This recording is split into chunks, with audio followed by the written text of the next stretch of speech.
Okay, there's some good characters in the Halo universe, and then there's some characters that obviously maybe weren't written the best. And sure, you can hate those characters all you want, but really, I feel like the most under-talked about characters are the characters that are actually just annoying and useless. These minor characters that cause nothing but headaches, and in a way are kind of hilarious at the same time. Like for instance on ODST, when you're playing on Kazingo Boulevard, and there's that one Marine who has access to a gauze cannon, and he sees a Wraith, and he starts panicking and he wants to take the shot, and his commander's like, no, don't take the shot, and this dude takes the shot anyways. We're talking about these type of characters. The characters that just, come on, man. And actually, it's been really fun trying to take a closer look at this, and while also acknowledging that this is kind of a trope that happens here and there throughout Halo, even to some characters that are more beloved. So let's take a little bit of a closer look.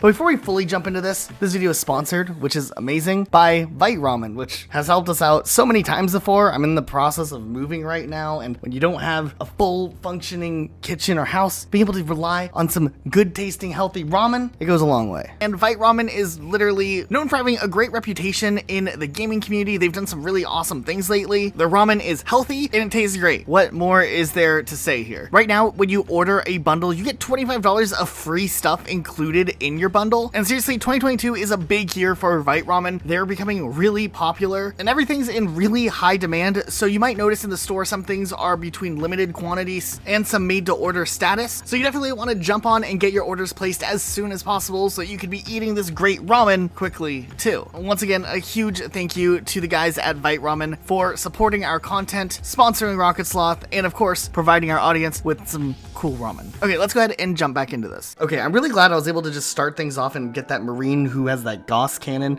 out of my head because he's been just living there rent-free for a really long time. Another one, this is a very minor character, no speaking roles, but at the end of the Pillar of Autumn, when you're about to board the ship, you know, Emil's covering for us, everything's good. There's actually two Pelicans. There's the Pelican that Keys comes in on, and then there's this other Pelican that just sits right below the sight line, just vibing there until you go and start the cutscene, and only exists for the sake of flying up and immediately getting shot down. I'm just curious, like, what the point of that pilot is there for. I mean, he's not even a good decoy. He's just straight up cannon fodder. We could have really used that extra Pelican. Maybe, you know, Six wouldn't have to live in a cave for the rest of his days had things gone differently. Okay, Jacob Keys, he's a very popular character. A lot of people like him over the years. He's not poorly written most of the time, but I do have to wonder, you know, he's in Truth and Reconciliation as a prisoner and he just overhears the plans of the Covenant. Does he speak Covenant or Sangheili or something? And none of us know about it because back in CE days, they didn't fully understand what the Covenant was talking about. They're still working on the whole translation process. I think it's interesting. Unless the Covenant was speaking English, the whole thing doesn't really make too much sense. The only thing I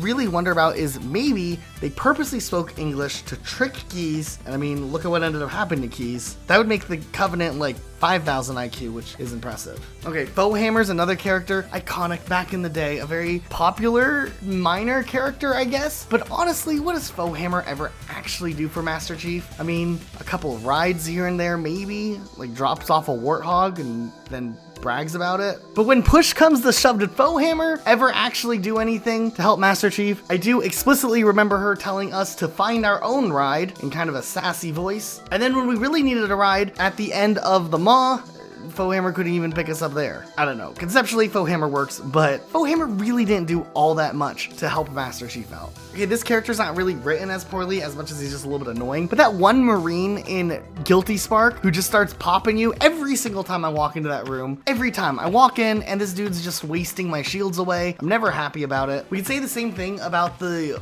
weird police officer on Data Hive in Halo 3 ODST. Typically, when you play through the game, he ends up staying up and the buggers attack him, and that's kind of it for him. He's just this random dude that's there. But there's a secret about this character where if you go and collect all 30 audio logs of Mombasa Streets and then you play through the whole campaign, you get to the level, he actually won't die. He'll drop down with you. How cool is that? Then after all of that, you go up to the next room and then he tries to kill you. Like, come on, dude, we went through so much just to have you come along one room further. You're gonna pay us back by trying to kill us? Not even trying to kill us well. His aim's really not that good. He doesn't do a lot of damage. There's also the Marine in the Ark who gets stung by Guilty Spark, and honestly, kind of deserves it. I mean, whatever, they could be trying to foreshadow that, oh yeah, Guilty Spark, he's still up to something. But this dude's like trying to like bypass some Forerunner Technology door by taking a closer look at it because the computer's not doing it fast enough. Like, honestly, the chances of this dude messing up the door by trying to take a closer look at it is probably much higher than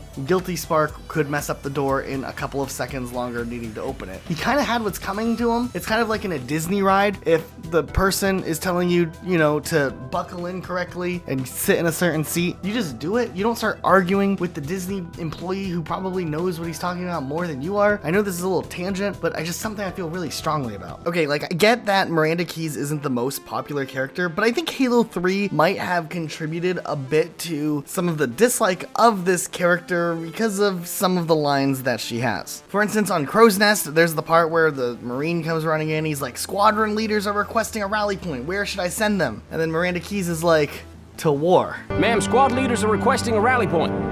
Where should they go? To war. You just feel bad for that Marine, like, okay, I get it, you're trying to make a point, but seriously, where should I send them? Overall, Cortana is one of the most popular characters in Halo, and rightfully so. Cortana has been an iconic part of storytelling and a great device in building a narrative and universe for Halo. Though there are a couple of points throughout the Halo franchise where you're just like, okay. There's the classic natural cave formation in Combat Evolved. There's all the instances in Halo 3 where you wish you could install pop-up blocker into a campaign. But the one that always made me chuckle was the extremely long exposition dump at the very beginning of 2 Betrayals, where essentially the whole ending arc of Halo is getting set up through Cortana just monologuing for a couple minutes of what's going on. It just always seemed excessive to me, and it's trying to just fill in the gaps with what is going on and why, and I'm never paying attention to it because I'm trying to play Halo at the same time. I always felt bad for the one Marine who gets relentlessly mocked by another Marine on Truth and Reconciliation when they make their way into the Covenant ship, because he thought for a second that there was no Covenant because he didn't expect them to be running out invisibly through the doors, and this other guy just mocks him being like, "No Covenant." I don't know, dude, he's just trying to do his best, you know? He was trying to make a call, it wasn't the right call. You don't have to like flame him for it like it's an Xbox party. There was that pilot in Halo Reach who was evacuating all of the civilians, and like Command's like, "Dude, don't take off. No matter how bad it gets, don't take off." And he's like, "I'm gonna take off." And then they immediately get shot down, and we get to watch the ship crash right there in the water. And I always thought it was funny that one of the first characters you interact with in all of Halo was the dude in Combat Evolved who does little training exercises with you, and if you're playing co-op, he kind of just shows you where the door is pretty quickly. But this dude's like, "Follow me, chief," and then you follow him and he just immediately dies to an exploding door. I don't know, best and worst character at the same time? I can get behind that. We really don't have to go into too many details why Del Rio isn't a popular character, and while there's the whole surrender that AI or something thing that happens in Halo 4, it does actually underline one of the greatest characters that's often overlooked. This guy back here in the cutscene. He's just chilling, watching what's going on. He's not getting involved. It also highlights why Lasky just refuses to arrest Master Chief, because Lasky's probably sitting there thinking like, I feel like living today. Have you ever just like walked around in those levels of Halo 5 where you don't actually have to kill anyone and just like listen to some of the random dialogue? It's kind of interesting. There's like this one that I always thought was a little odd whenever I did hear it. Everything good here? Too much to do, too little time to do it in. We're still on lockdown.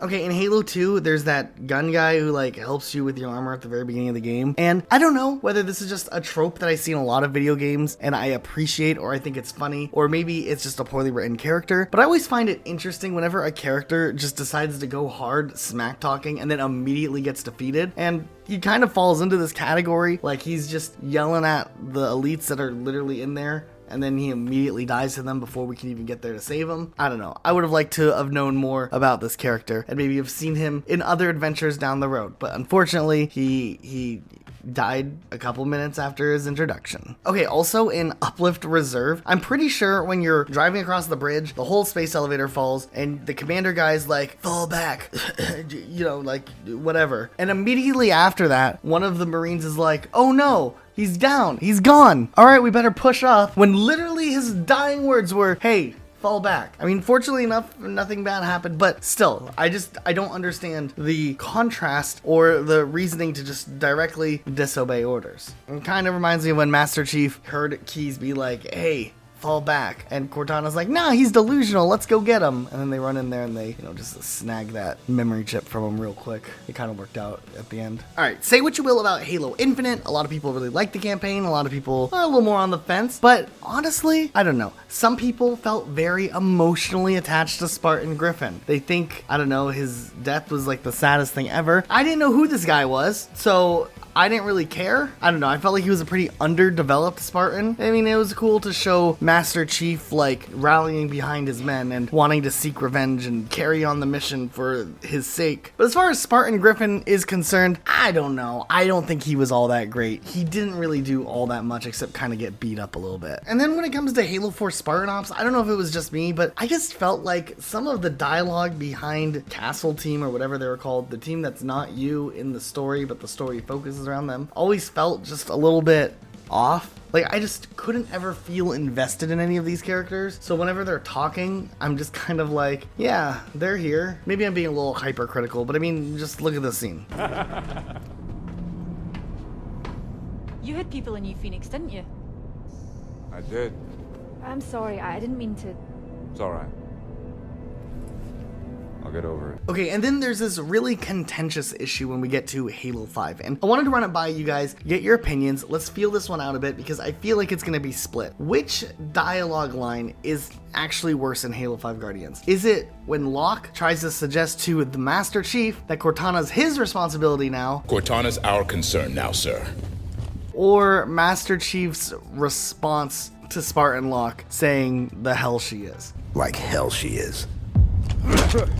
I don't know. I feel like Master Chief typically doesn't really respond with those type of one-liners when he's angry. It feels like a very bizarre thing for Locke to even try to bring up to Master Chief. Like that's gonna be the deciding point to make Master Chief come home. Oh, okay, well, this guy's saying he's in charge, so I'll go ahead and stand down now. It feels like with someone who has as much experience as Locke allegedly has, he would have a better, I don't know, comprehension or vibe for how to feel this whole situation out and handle it better. So which one's worse? I don't know. They're both pretty bad, but they are definitely some of the worst written lines in recent Halo history. But yeah, hey, if you liked this video, make sure you are subscribed with notifications on. If you're not subscribed yet, maybe give it a try. You can always unsubscribe later. Did we miss any characters that have always stood out to you over the years? Let us know in the comments down below. We'll see you all next time with a brand new video.